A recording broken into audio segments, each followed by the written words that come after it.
I remember I have an example with OctoNation that I got really big into like pop surrealist art, things that kind of looked like an octopus but didn't. And so I was almost like trying to force it onto my community as like a decision that they didn't make, but that I thought that they should like. And they were just like, can you stop?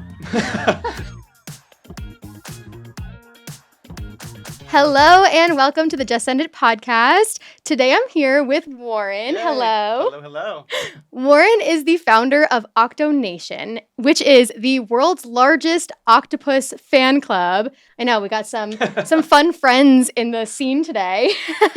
He also helps creators to build communities that are really loyal communities with very loyal followings. Right now he works with Shalene Johnson and Emily D. Baker. So we're going to learn a lot about community building today, and I'm so excited. I'm pumped too. Let's go. Yes, let's do it. So as you can see, we have, the octopuses all around us today, some new little cast members. But what made you wake up one day and decide to start an octopus fan club? Well, it started when I was 7. I was diagnosed early on in life with ADHD and autism. So for those of you out here who like my neurodivergent people out there know that we like hyperfixate on stuff. And I remember being in an aquarium one time and seeing an octopus and thinking like, this is the coolest thing that I've ever seen. And I remember it kind of following me around. And I was just like, wait a minute, like this is so cool. And I wanted to learn more. So I went to the library and come to find out like there weren't that many books.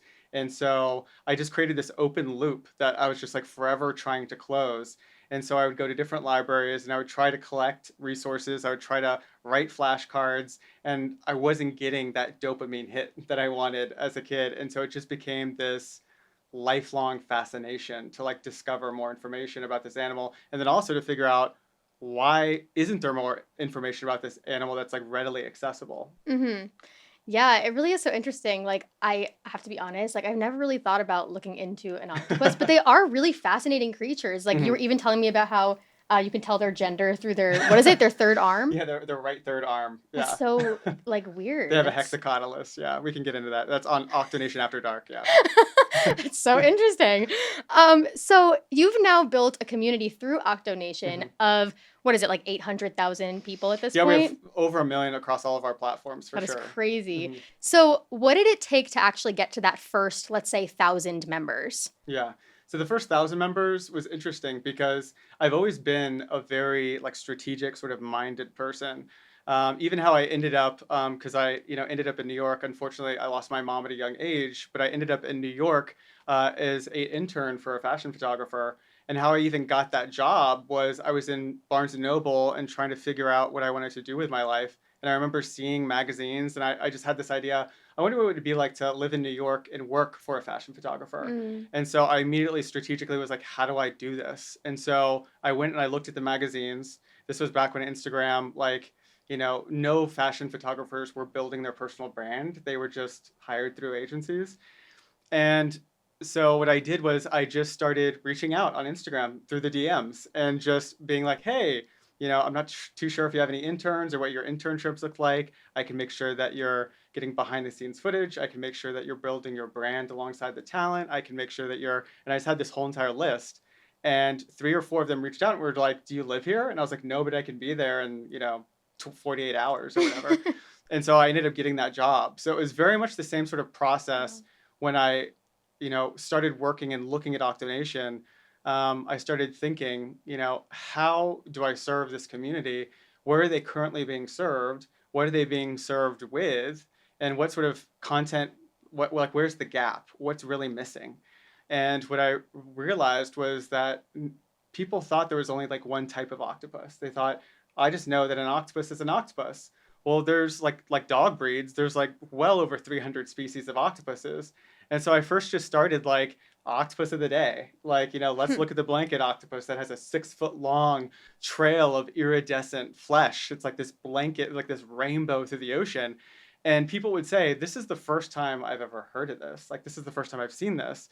And I was like, wait till you see the Antarctic octopus that has like kind of like antifreeze proteins in its skin and can survive like sub-zero temperatures. And they were like, wait, what? And I was like, yeah. They were like, this has got to be fake. I'm like, nope, this was back before AI, so I couldn't say that.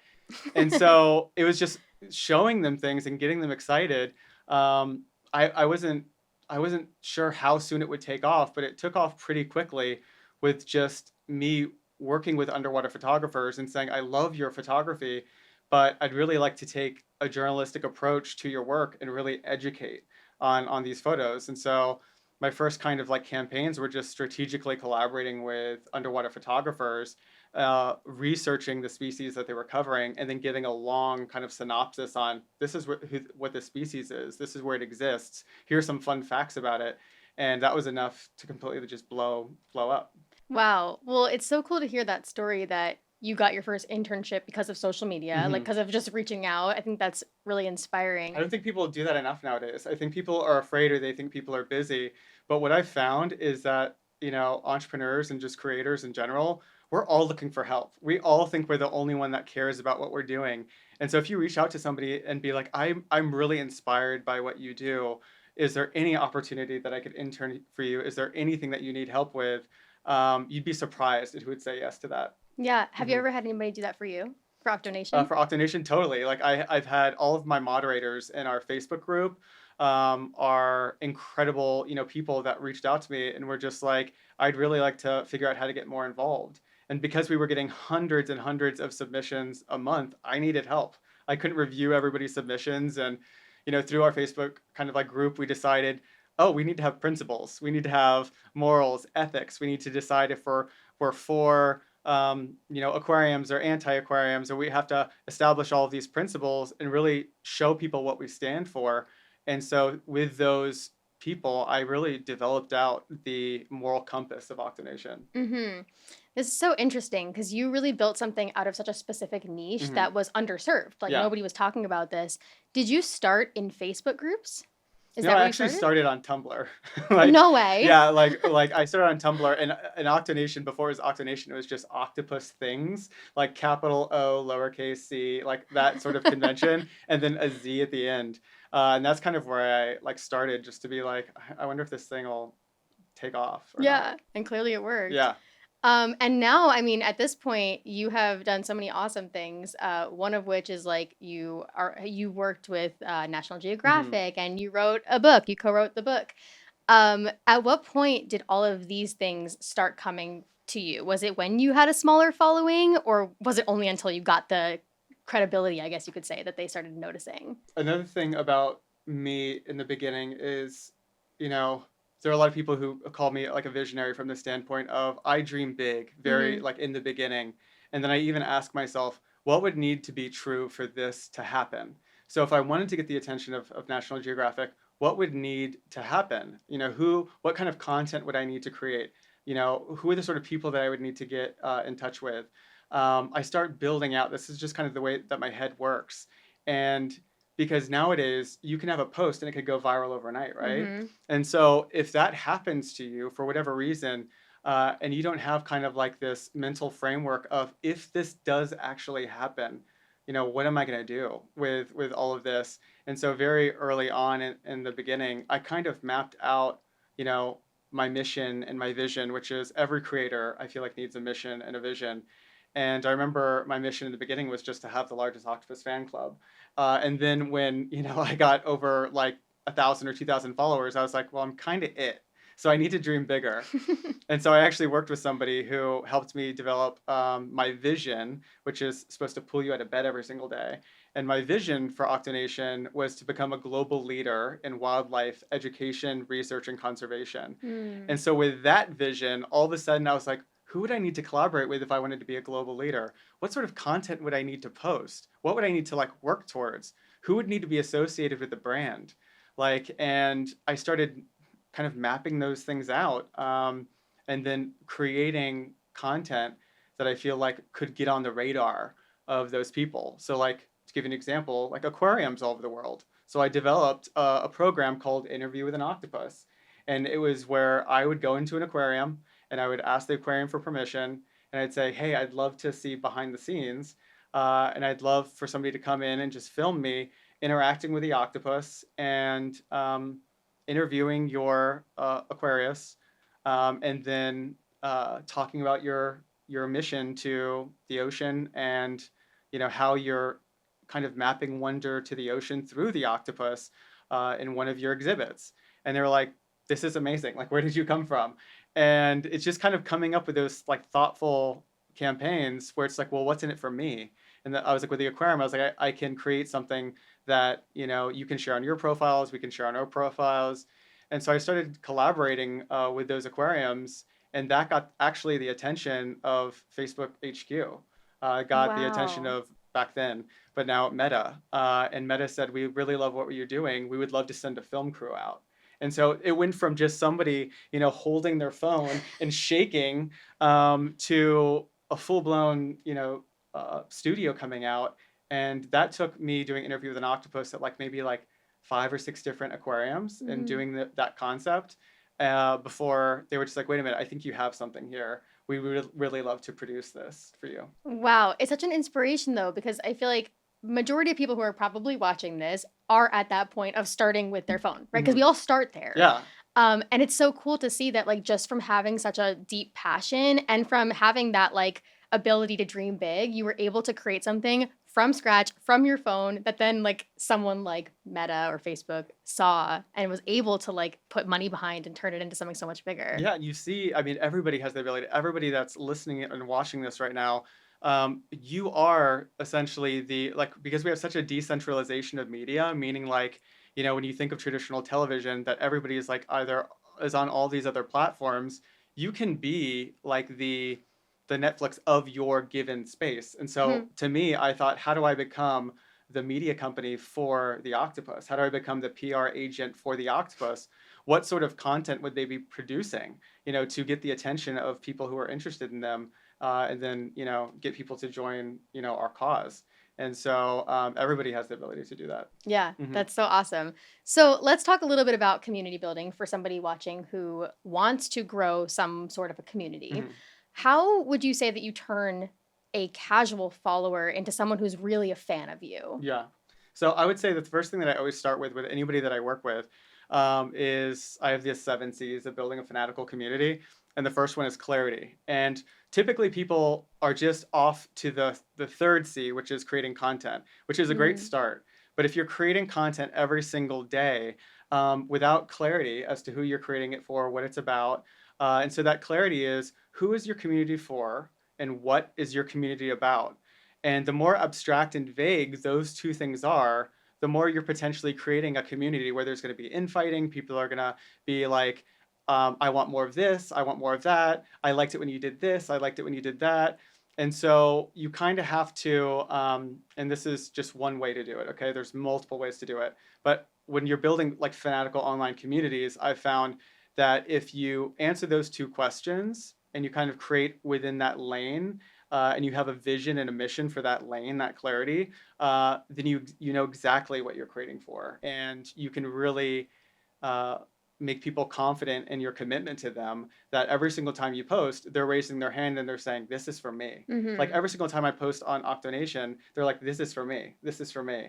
And so I always try to think of that when, like, just before you post, thinking, am I aware? Are they going to raise? Is my community going to raise their hand and say, "This post, I feel like this post was for me"? And answering a lot of those questions, before you post might help. I don't want perfectionists out there to get in the way of just posting, because, of course, just send it. But I do like, there is a little bit of thought that you can put into, just beforehand, where you're like, okay, if I could really do this thing, what am I creating for? And it always really helps if there's this, I call it a through line. Whereas like if there's something that does map to your childhood, or like if you're driven by a force, like you can tell with me, like I'm super passionate about octopuses. If you're driven by something that, it's almost like you become untouchable because you're driven by something that nobody else has, and you can kind of Mhm. smile about it because you're like, I'm the only one that is so hyper fixated on this. And so I really feel like I'm going to go out there and become a curator for this information, because I'm going to find the stuff that I wish, I could see when I was doing it. Like with OctoNation, I'm like, I'm going to create Octopedia. It's the first ever comprehensive field guide of octopus species online. That doesn't exist. And so I got this opportunity to create things that I was just like, people are going to love this when I create it. And then I could obviously through social media do polls. And so they could kind of steer me in the direction of like, what's our biggest priority right now? Which is why I love social media. Is like Yeah. asking the community too, and getting their feedback. So it's pretty cool. Yeah, I really like your philosophy behind like going back to almost like your roots, like Hmm. what inspired you as a kid, because I feel like that's something that I relate to a lot. I know we've talked about this, but like, I had a thing that I was passionate about as a kid, which was dancing. Hmm. And as I grew up, I left that behind and started something else. And I feel like a lot of people can relate in the fact that when you change, like as an adult, you leave behind the things that you loved as a kid. Yeah. But I love this concept of kind of going back to it and realizing, like, what was I so passionate about that I could talk about forever?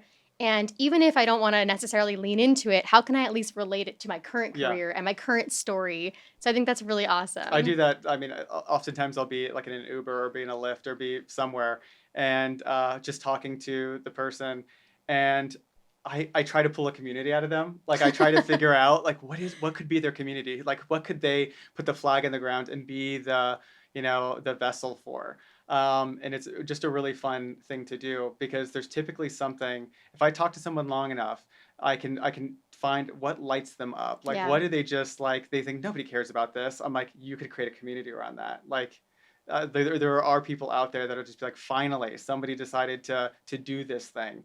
And for anyone listening or watching, you could be that person. Yeah. Yeah. That's so awesome. So for somebody who like actually really wants to start a community like you, what are some, I guess, warning signs that you're growing an audience but not necessarily an engaged community? I think it's a lot of times where it's just like prompting from the standpoint of if nobody is responding to you, if you're asking questions like in the first three lines of something, and there aren't people that are really talking back to you, Mhm. maybe it's they don't understand how to. I think it's like figuring out that sort of back and forth dialogue that you can have. You'll notice with OctoNation, yes, we have a lot of followers, but we have a lot of comments as well. We have a lot of people in the comment section who are engaged, who are responding to a bunch of things. I have something called like the sandwich concept or whatever. You lead with something that is kind of like a question, and then you kind of deliver information. And at the end, you basically say, if you read this far, comment this Mhm. and tell us XYZ. And it's just kind of like it's serving people in a lot of different places. So for the people who don't read to the bottom of captions, it's serving them because they immediately want to go jump into the comment section. You're providing in the middle, you're providing substance value. It's almost like a mini blog where you're just like, if they didn't go anywhere or do anything, I feel like this post in and of itself is worthy of sharing. It's worthy of reading. And if you can answer that question, and at the very bottom, it's like how many people are reading to the end. And if you find that people aren't commenting things that they're not engaging, then it's a matter of figuring out, maybe going back to the drawing board around your clarity Mhm. and being like, is this something that I've created an audience for already? Or do I need to revisit kind of like what my programming is? Meaning like, what do they want? Maybe it's getting infinitely curious. And that's not to say to give up, but you have to get curious as like, why isn't this working? Like, what do I need to do? I remember I have an example with OctoNation that I got really big into like pop surrealist art, things Mhm. that kind of looked like an octopus but didn't. And so I was almost like kind of force it onto my community as like a decision that they didn't make, but that I thought that they should like. And they were just like, can you stop? like Like we actually don't want like this. honestly, they're like, we want to see an octopus doing something that we've never seen them doing before, and we want you to tell us what is it doing and why is it doing that? Mhm. And they're like, that's what we want. And so I was like, okay, cool. Like so, sometimes you really have to just kind of tune into your community and understand what kind of like that bread and butter is when it comes to the attention, and then weave in some other things. But it's really getting in tune with the community and not making a decision from a place of like your ego. When you have fanatical online communities, it becomes less about the curator and the person who's delivering the content and more about how do you facilitate connection, belonging, and meaning in the comment section and within the community where you don't have to be the one that has to do all the heavy lifting. And I feel like that's where Ooh. burnout occurs with creators is they're like, I have to have the idea. I have to, do this. They're relying on me. They put so much pressure on themselves. And it's just like, well, if you were truly tapped into your community, you would have a lot of these answers. You Mhm. wouldn't have to kind of feel like you're in reinventing the wheel. If you're in that period of time where you feel like you are in that kind of this burnout, get back in touch, and with your community and communicate and maybe go through that curiosity journey of figuring out, you know, maybe, I don't know, make less decisions and maybe have your community make more of the decisions for you. Yeah, I really love this concept, obviously, of like listening to the people who are following you and who are in your community. Hmm. I also loved what you said about how sometimes you need to take yourself out of it. Like they're not necessarily always there for you. Hmm. And the community members can kind of help each other in some ways, which is kind of cool and answer each other. But how do you feel that that differs with like some of your clients who are personal brands where like Hmm. you literally are the reason that they follow and the reason that they join the community in the first place? Like, how does that differ? So it just depends on sort of what creator you are. But to give you an example with Emily D. Baker, she's a pop culture legal live streamer, and she breaks down news. Actually, she really does more live trials, and she essentially helps people kind of decode these very complicated legal like jargon. And she's like almost like she helps people really understand how all these laws that govern our lives work in reality, right? And so there's this live chat concept where like we have moderators, but people feel like they can ask questions, and people that have been a part of the community or how understand how things work say like opening statements. Like if somebody asks in the comment section, what's an opening statement? Emily doesn't have to answer that anymore, right? She's Mm, answered that once. We've trained a community of law nerds to answer that question on behalf of other people. And so it's almost like, and that's a very specific case in this live chat setting, but you can also do that in other places where if you ask people what questions do you have, that's another kind of indicator of a healthy community is, do you constantly have to be the one who is answering people in the comment sections, or will your community go in and kind of help on your behalf? mm-hmm. And if the answer is no, it's like, well, then maybe we need to create content around this baseline knowledge so that we can have our community help our other community members. So it really is just like this idea of thinking more about like, if you see a question, you're like, how in the future, how can I empower my community to know this answer? And how do I steer them in the direction of feeling comfortable and confident enough to answer other people's questions in the comment section? And sometimes that's creating posts around letting other people know that they can answer other people's questions. Or if you see Brock, who's Shalene's son, all the time do this, where if you're over a certain age or if you over a certain amount of followers, answer a question. If you're under a certain amount of followers, ask a question. Right. And it's like facilitating those conversations in the comment section that really build out. It's very strategic, and it's to build out that community support, and that's Yeah. how your engagement goes through the roof, which benefits your channel. But it also how you kind of lower the pressure on being like, wow, I have 400 comments that I need to respond to, and if I don't respond to them, then then what? Are they not going to show up to my next live? Am I ignoring them? Then all of a sudden you're like at your phone at like 10 o'clock at night answering people's questions, and you're just like, like, how do I fix this? Yeah. Nobody Yeah. wants that. No, yeah. It's a great It's problem to have. great. Yeah, it's a great problem to have, but it's just like it does increase the burnout factor, and that's the last Yes. thing that I want any of the talent that I work with to feel burnt out.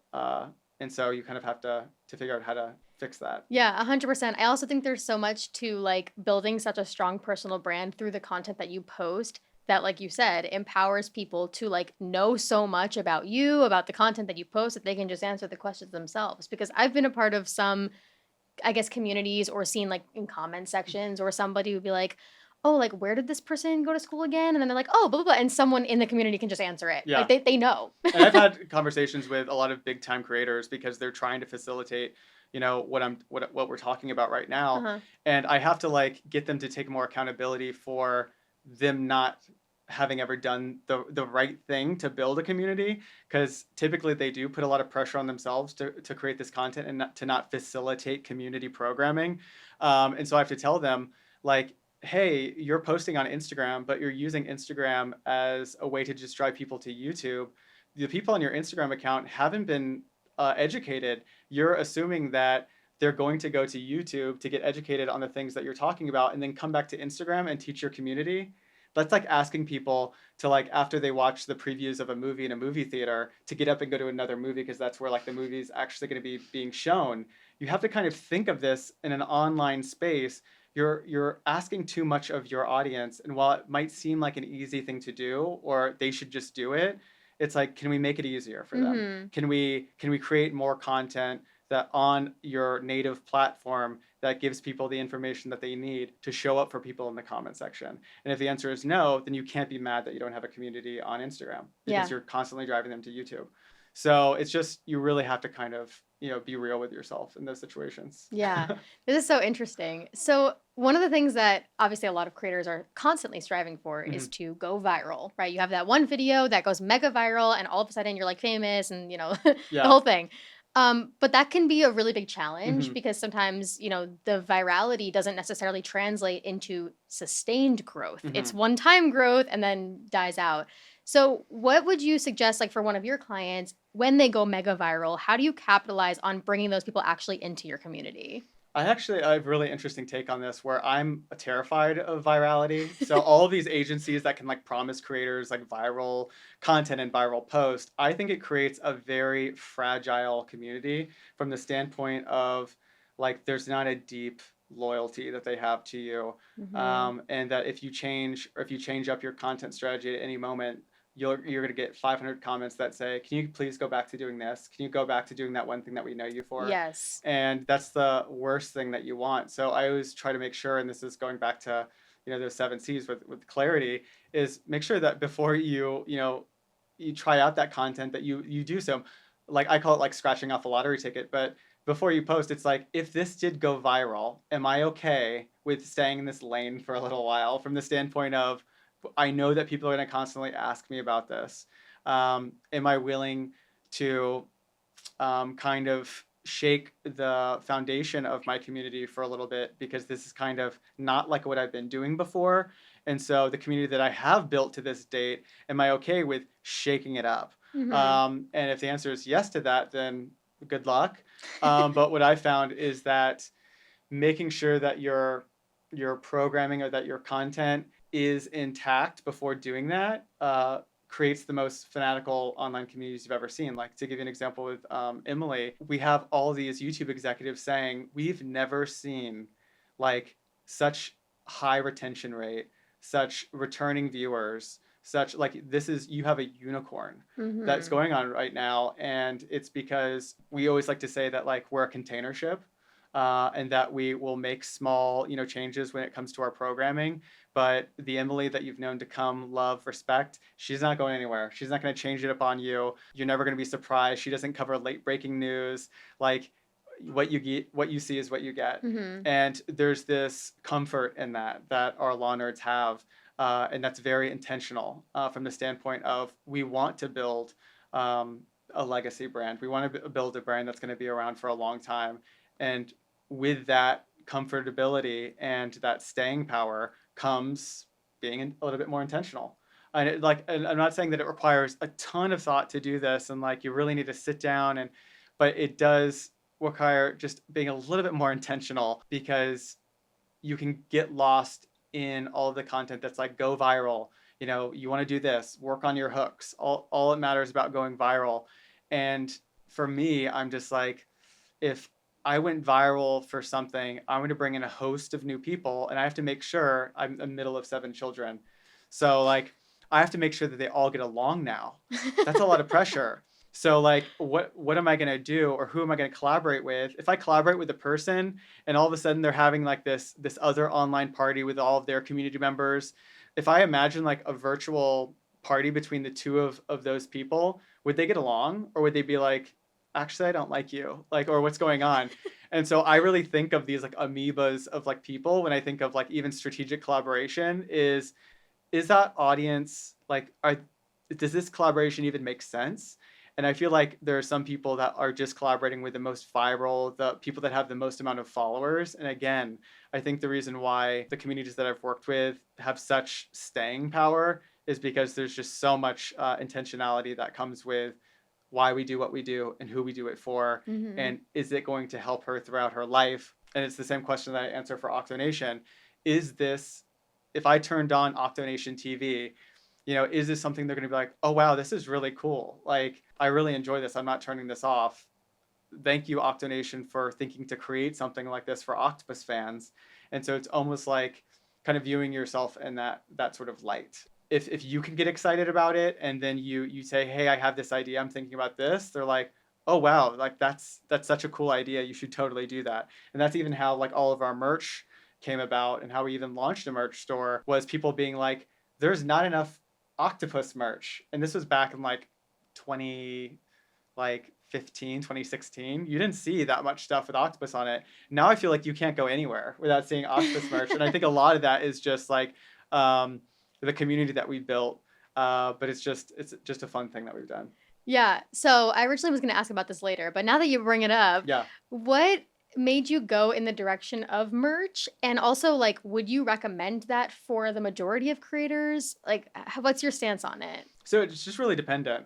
There's, for a community, a lot of people like to signal to the outside world their interests. Like Mm-hmm. they like to kind of go around. And so for some people, it's they like to signify how much wealth they have. So they wear really expensive brands, and that means something to them. And that allows them in certain places. And this is kind of back when I used to work in the fashion industry. I learned so much about like psychodemographics and why is a shirt worth $60 and why is a shirt worth $600, and how do brands choose who to collaborate with. And I kind of took all that information and was just like, at the end of the day, people want other people to ask them about their special interests. And so people started telling me, man, if this was available on a t-shirt, like, and it was like a photo of an octopus, they're like, I'd totally wear it. And when enough people started saying that, I was just like, is anybody else doing that? And so I went out and I looked in the market. I'm like, there's not really anybody making octopus like t-shirts. And I was like, I guess we have to do it. Like, right? Mm-hmm. Or we have to collaborate with, I've collaborated with tons of artists to do like collabs and to do shirts with other artists. But you really become like figuring out, is this something that I want to undertake? How easy is this to do? Mm-hmm. And now I feel like it's easier more than ever to kind of launch merch. But back, when I was kind of like launching it, it was really a consideration. Like, how are we going to do this? If a post did go viral, can I fulfill on 2,000, 5,000 shirts? How would I do that? And so really the answer is a lot of it comes from the community and you Yeah. getting signals from your community. It's not like creating a design and then being like, hey, I'm selling this design, does anyone want to buy it? Because then the community feels like, where did this come from? Like, was I a part of this decision? Like, did we even ask what sort of like style we wanted, or Yeah. like, are we all in agreement for this?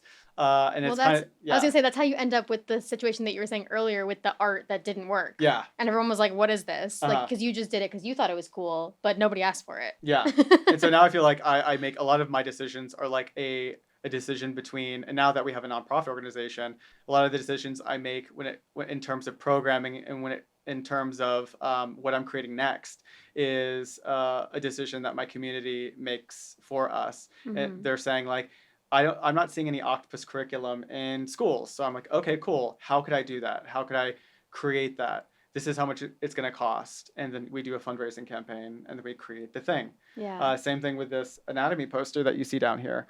This is a new thing where there were so many teachers that reached out to me and just people that were just like, I see all these anatomy posters in my school and things that have like, gorillas on the wall or have other animals on the wall. There's not really any cool things in classrooms that have the octopus on it. And so I was like, is that a responsibility of OctoNation, which our mission is, to inspire wonder of the ocean by educating the world about octopuses? Yes, because we'd be educating kids about octopuses earlier on, and they'd be like, I always remember seeing that octopus in my classroom, and then it kind of like draws them to the fandom later on. You know what I Yeah. mean? Yeah. So this kind of like decision making strategy, Hmm. I guess you could say, of listening to your audience, obviously it's really smart. Yeah. Is this the kind of thing that you would also recommend when someone's looking to maybe take their community off of their main platform and move it towards maybe something like a podcast or like a Patreon or a course? Would you also recommend that, or is there another strategy to let them know that they're ready for that? Yeah, so it just becomes like, what problem are you trying to solve? And so, to give you an example, again, going back to Emily, is the problem that we were trying to solve was, how do we get more live concurrent viewers? So if you're a live streamer, you want to figure out, how do you get more people on live when you're on live, right? Mm-hmm. And so, part of that solving that problem is, okay, well, they need to know. Like, remember back in the day when we had TV, it's like you knew that your show was coming on every single Thursday at 7 p.m. Central or Eastern. Yes.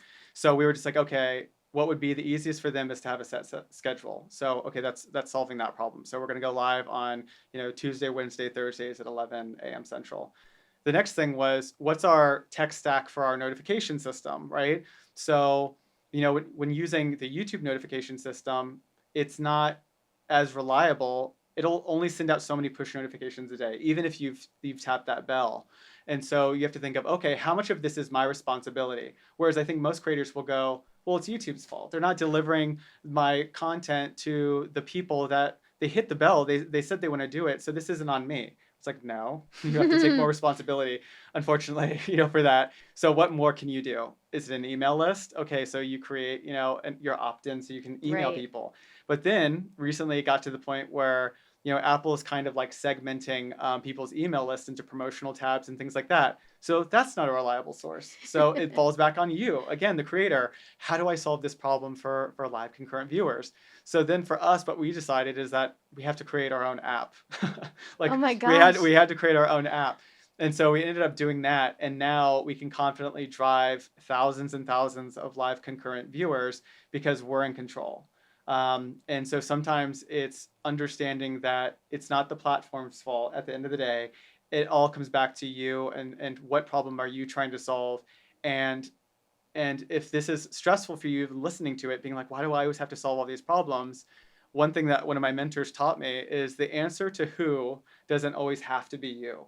So Oof. oftentimes in my community, I'll say, hey, y'all, I need a solution for a printer for whatever. You all are saying that you want inks that are XYZ, or you're saying that you want that. Does anybody have a recommendation, if we want this? And so I reach out to my community and I ask them. So sometimes there are brilliant people in your communities, like, and sometimes you don't even know who's like watching you. And so for me, like, I have tons of like celebrity followers that follow OctoNation, and I'm always surprised sometimes at who will reach out when I ask those questions. I'm like, how is this person answering me right now? And so don't like it, I think it's so easy for creators to be like, just absorb all of the pressure, and then they burn out. They're like, this is too big for me. This is too big for me. Relieve that pressure by really saying, okay, the answer to who doesn't always have to be you. It doesn't always have to be me. What can I outsource here? What solution can I glean from my community? And nowadays, I mean, we have AI, right? Yeah. So I mean, that's another solution that you could potentially have for yourself. But I'm kind of old school. I reach out to all of my friends, my colleagues, and say, what? How have you solved this problem? Yeah. And then just kind of like co-work with them until you find the solution. And then all of a sudden, people start asking you, how'd you figure that out? Like you become the go-to person. There's so many people that clamor around Emily. They're like, how do you have 40 to 50,000 live concurrent viewers? Or during the one of the trials, her having nearly 400,000 live concurrent Oh my viewers. gosh. And we thought about this problem. We thought about how do we solve this problem, and we solved it before we put the blame on anybody else. We were just like, okay, if we weren't trying to blame anyone else and we just had we just had to solve this problem, how would we do it? What would we Mm-hmm. need to do? How much would it cost? And if it's going to cost this much to build an app, what would we need to do? So you kind of have to like reverse engineer, if I want to get here, how do I build myself there? Yeah. Even if it's a crazy idea, if like with me wanting to write a book with National Geographic, how do I reverse engineer that? How do I create something that's deserving of attention from National Geographic? What would that even look like?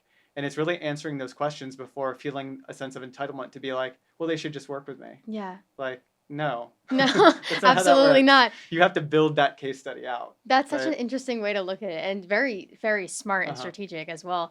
I want to go back to you not being able to do everything yourself Mm-hmm. and knowing that you need to outsource. That's a really hard thing for a lot of business owners, is that first hire. Mm-hmm. Because a lot of times you think I can do everything myself, but then you keep yourself stuck because you're not willing to actually outsource or pay for it or whatever. Yeah. So at what point in your business journey did you feel that you were ready to start hiring? And also, what was that first hire that you made?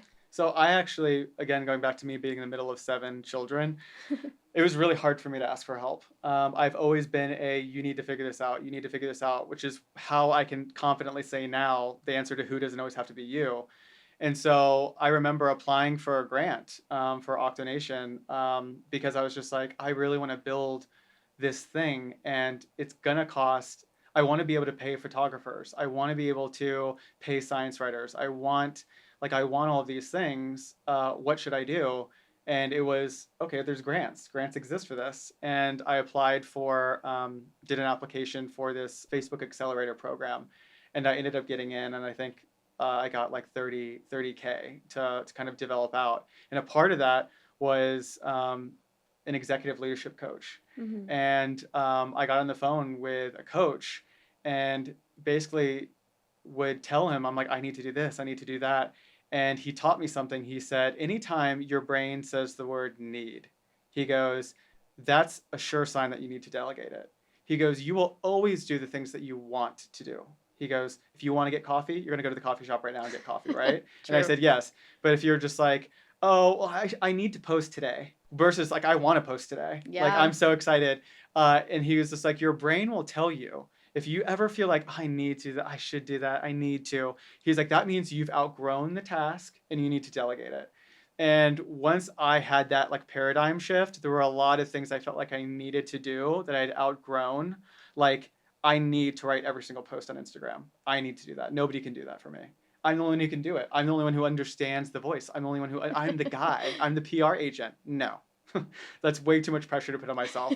There's so many talented scientists, science communicators, writers that I could potentially hire to do those things, and they would Yeah. love the work. And they would probably You do it know, faster yeah, and better. faster, better, way more excited to like be curious about something, or maybe their specialty. Like we have a ton of guest bloggers, and I pay them to write on our blog, and the excitement that they bring to the blog adds this. It's like so refreshing, and it just takes pressure off me, and it makes it to where OctoNation can be the global leader, in wildlife education, research, and conservation. Whereas before, it was going to take a long time if I was doing everything, right? Yeah. Yeah. Absolutely. This is so interesting. I've been loving this conversation because you have such a good perspective on community building. Obviously, here at Manychat, community building is huge for us. We're all about helping creators increase their engagement and really, I don't know, find ways to like start conversations and build up those relationships. Yeah. Do you remember when Manychat's logo was an octopus? Oh, of course I know that. That was one of my questions on the card. Yeah, nice. It's funny because yes, our logo was an octopus back in the day. Uh-huh. I feel like this is fate that we're here together. Totally, 100%. Do you feel like we should bring it back, the octopus? I feel like there should be some sort of octopus campaign for sure, because octopuses, they just represent like this decentralized nervous system, and I feel like Manychat has been such like a help for me. I remember when I first started using it, there were thousands and thousands of people that I wanted to get information to, and if you see any of our OctoNation posts, we always educate in our post beneath every single post, and you'll see thousands of people that are commenting and they're asking me questions. And oftentimes what I'll do, and this was something that we had talked about, was that I can drive them to longer blogs, right? Through Manychat.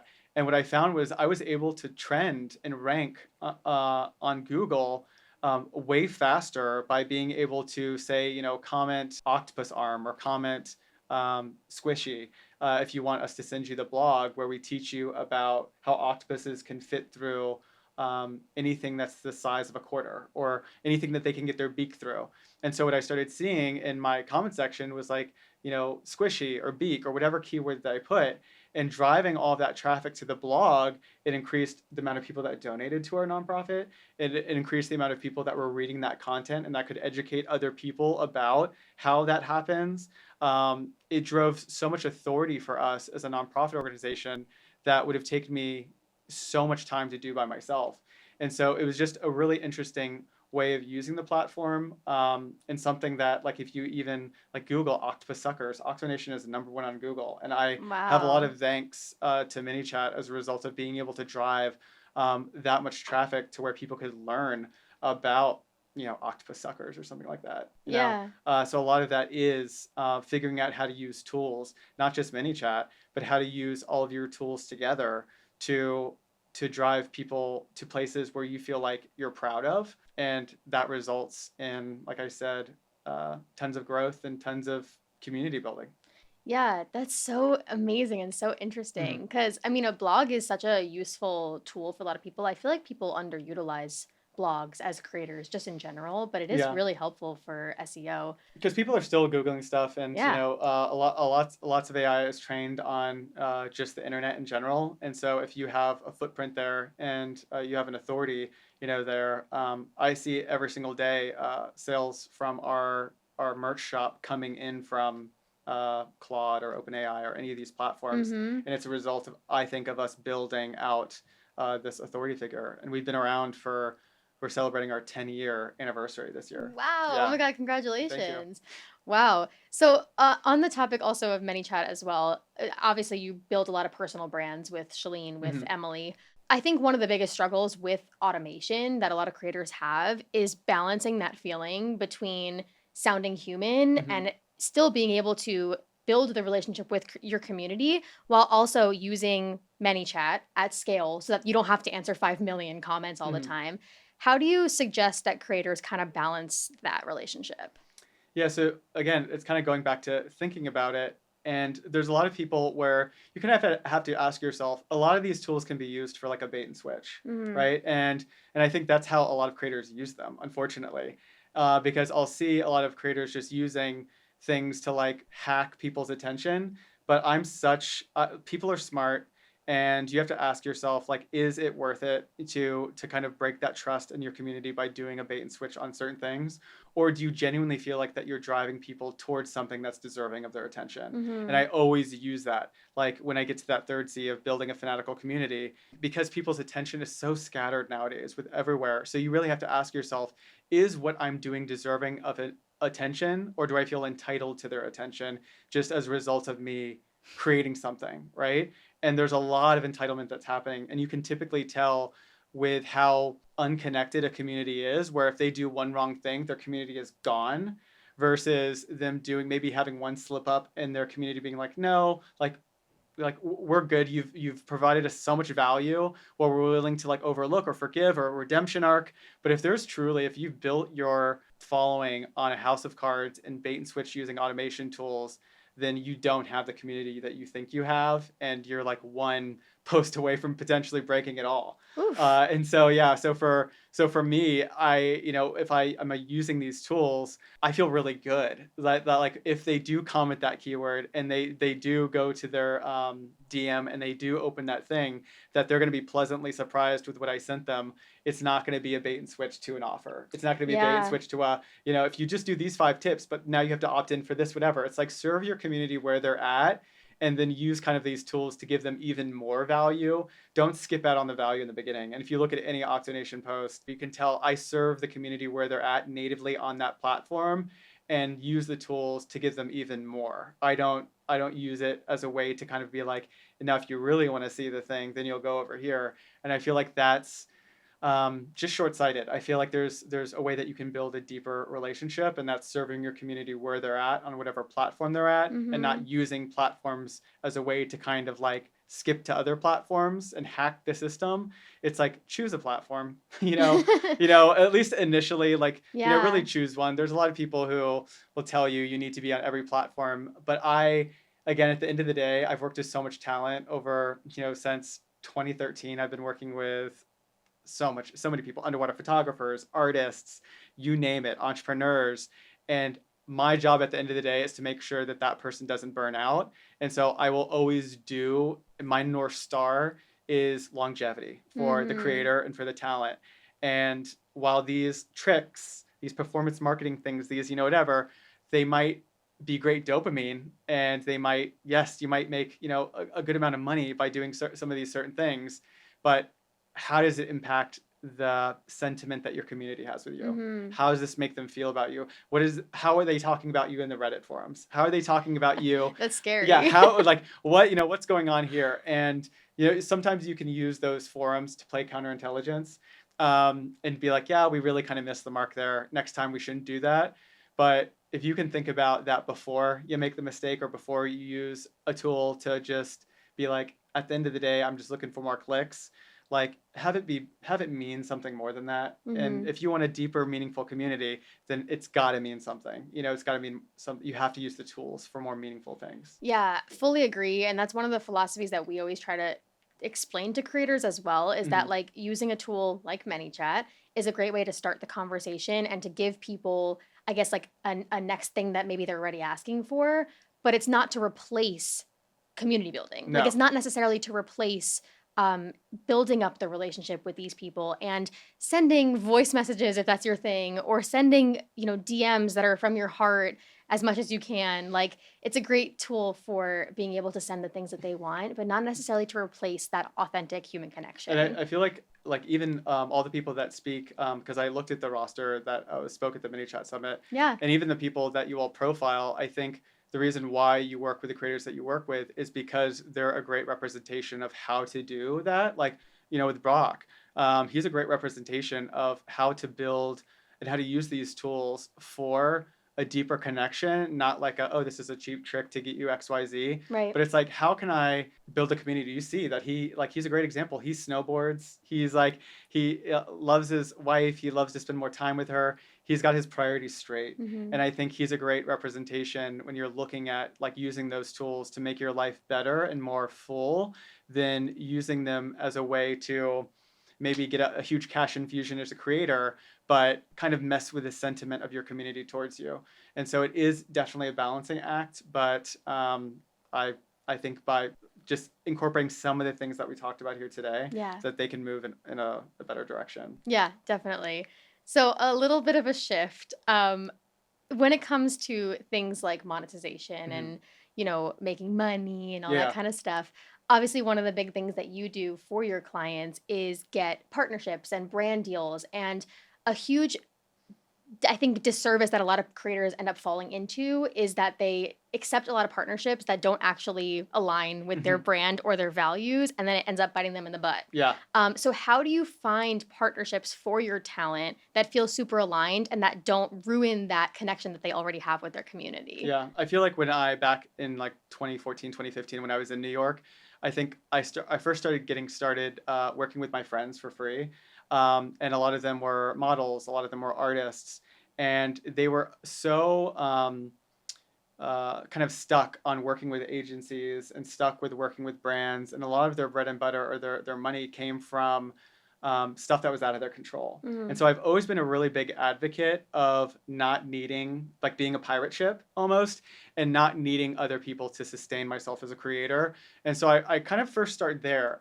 You can kind of back into, like say all you have are brand deals and that's where the majority of your money comes from. The only thing that could come as a result of that is you choosing a brand deal because you need to pay your bills. That's like one of the worst positions to be in as a creator, Mhm. because then you'll accept things that you're just like, this kind of fundamentally goes against my value set. And this company has worked with this person in the past. And that person, if they came to my online party with all of my community members, would not mesh. But you're like, but I need to pay rent and I need to do whatever. I never want to be in that position. Yeah. I am like a big values, ethics sort of person. And so I always say, what can you essentially do or create when you're first starting out? Even if it's a PDF download that cost $5. There was this woman that I found on TikTok, and she lived here in the Austin area. And she said, I went to every single coffee shop so you didn't have to. And I basically said like what my favorite drink was there. I rated it, and she goes, "All I'm asking for is that you buy my next coffee at one of these coffee shops. I paid a lot of money to essentially create this report." And so I paid $5. Yeah. Like I got an Excel spreadsheet and it was $5. Well, that post of hers went viral, right? So I know how many thousands of dollars that she made off of that. But that kind of like set her in a direction to where it's like, what other resources could she potentially create as a result of that? I remember when I first started, I had a brand where I was like kind of an aspiring model, and I asked my now husband, what could I potentially create that somebody would be interested in? And he was just like, well, you have a six pack. He was like, so people are probably curious about what you're eating, right? Uh-huh. And he was like, what if you created like a grocery list? And I was like, that's so silly. Like, why would anybody want to buy that when there's like, they could do this, they could do that? He's like, yeah, but it's you. Like, you're the X factor, right? People follow you because they respect you, they trust you. And so, yes, they might be able to get a grocery list on what to buy at the grocery store to achieve their goals, but you're not promoting it, you're not selling it. So what if you did that? So I Right. created it. I hired somebody off of like Upwork or something to like illustrate it and to do whatever. and I posted it and immediately made $600, right? Wow. And so that kind of gave me the courage to be like, okay, maybe he's right. Maybe he's good. Maybe I should marry this guy. No, but like, it just gave me this. So I always say that creators, when they first start, the first thing that I try to get them to do, because a lot of the creators that I work with are neurodivergent. I think I attract, like this crowd of people that have special interests because of what I do. They're like, oh, you created the largest Octopus fan club, so of course you could help me create the largest whatever I'm interested in club. And I say you need to create some sort of recurring revenue model, meaning if you can, you should figure out how to get people to pay you on a monthly basis, so that bare minimum you can pay your bills, so that if a brand does come to you and says, hey, here's $5,000 or here's whatever, and it does go against your morals and your ethics, you can confidently tell them no. You can 100%. say, I'm not doing this. This doesn't make sense for me. This doesn't make sense for my community. And it's really cracking that code first. And even if it is like, the thing is like, you kind of have to like get over that the thing that you're providing is not that much value, even if it's a digital wallpaper screen. Even if it's like, I'll give you a digital wallpaper screen once a month, and would you pay $2 for that? And it's a different species of octopus every month. Like, you have to get really creative and work with what you have and try to figure out what tools you'll need to achieve that. I think I just sent people like a PayPal link. Like, I didn't have like the systems to create an online store or to do whatever. And this is something that I actually learned from Shalane Johnson, and Brock as well, was something called the minimum effective dose, or the minimum viable product.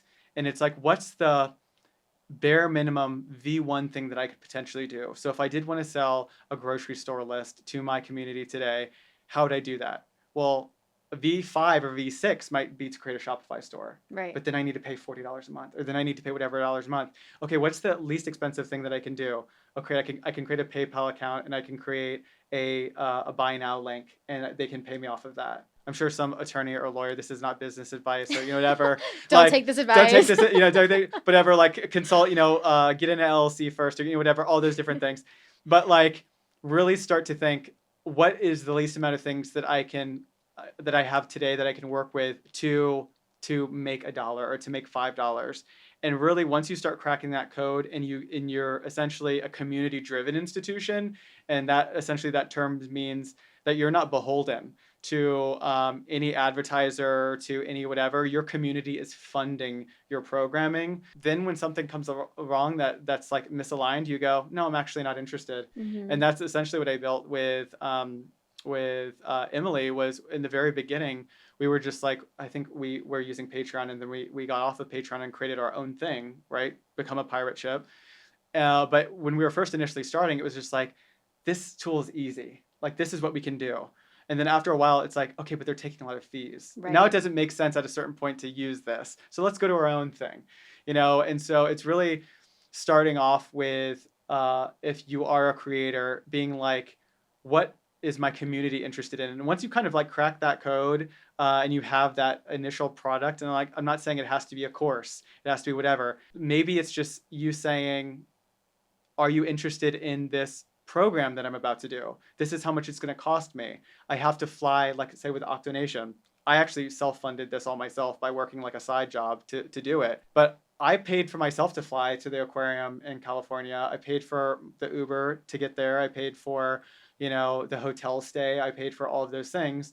But looking back, now that I have the confidence that I have after working with that executive leadership coach, I would have been really honest with my community, and I would have said, y'all, this is going to cost me $3,500. Is anybody interested in me going to aquariums and interviewing the aquarius and doing these things to, like, this is why I want to do it? And if so, maybe I'll do a Kickstarter, maybe for this programming, maybe I'll do a GoFundMe, maybe I'll do a whatever, and get community buy-in. And if you get that community buy-in, then you can create from a place of, my community wants this, versus you being bought and sold by a brand.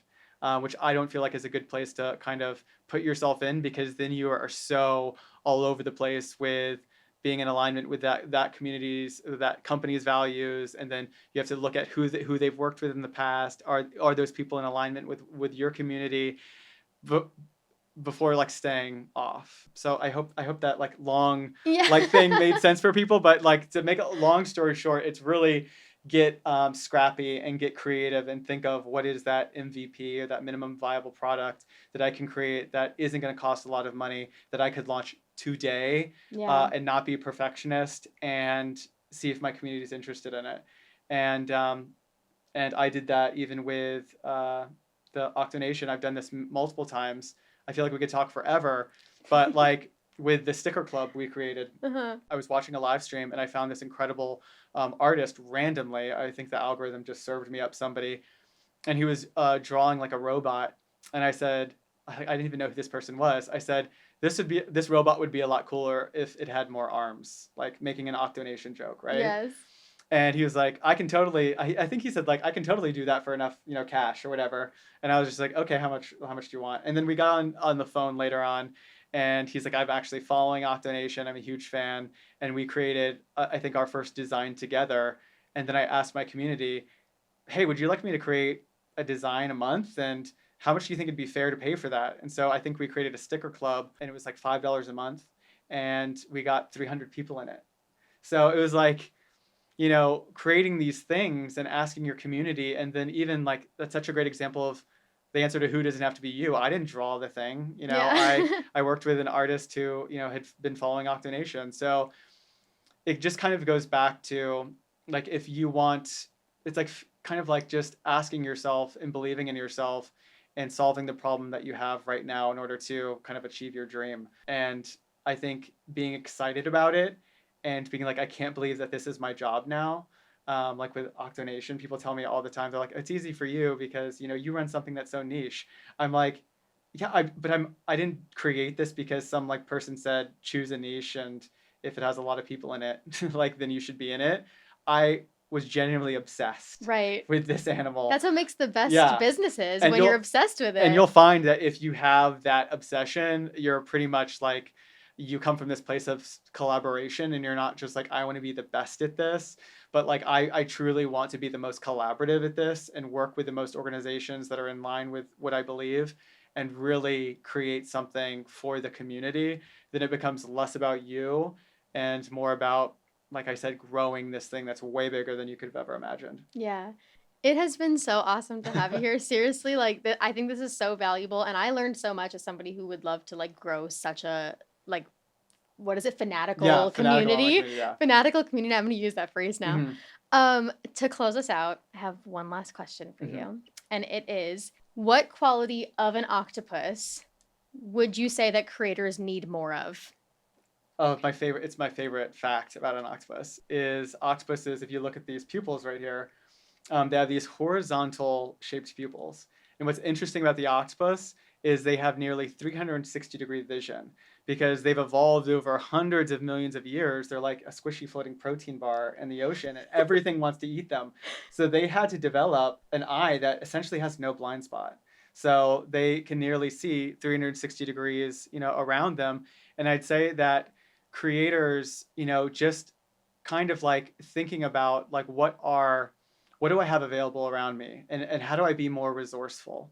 And depending on your circumstances, it's like just thinking about, like, the octopus had to figure it out through hundreds of millions of years. It's like, how can I be like an octopus and be more resourceful?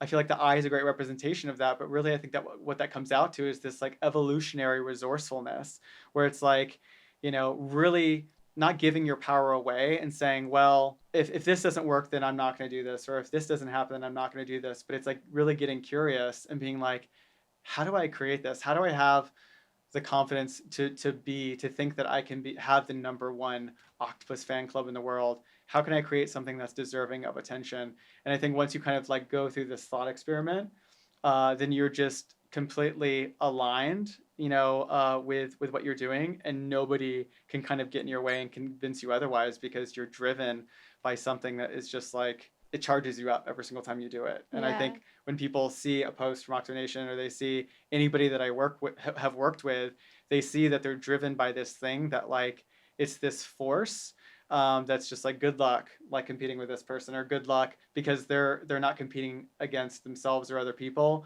They're tapped into this zeitgeist of their fanatical community, to where it's not just them you're competing with. It's like, it's this collaborative group of people that want this thing to happen and want to move, I don't know, like this world further in a more meaningful way.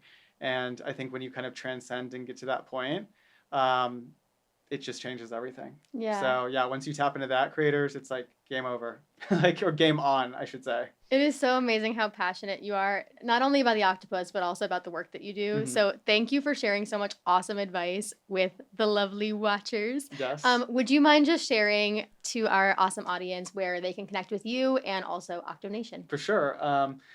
So if you're interested in this octopus, we have adoptanoctopus.com. Well, all proceeds go to OctoNation, our nonprofit organization. But also just anywhere online. If you type in OctoNation, like I said, Manychat has helped me a lot with ranking, on Google. So you can't really miss us if you type, octopus into Google nowadays. But Instagram is probably the best and the coolest platform to find us, and find us over on our website, OctoNation.com. Amazing. Thank you so much for being here, and we can say goodbye. Bye. Thanks for watching. Thank you. Wait, I'm obsessed with this octopus. I want him to like hang out every time, Like every do day. other things with the octopus, like they're shaking each other's hands. I don't know, or maybe a heart. Oh my god, a little octo. Oh, little octo heart. That'll make a good picture. Yeah. I'll take a screenshot.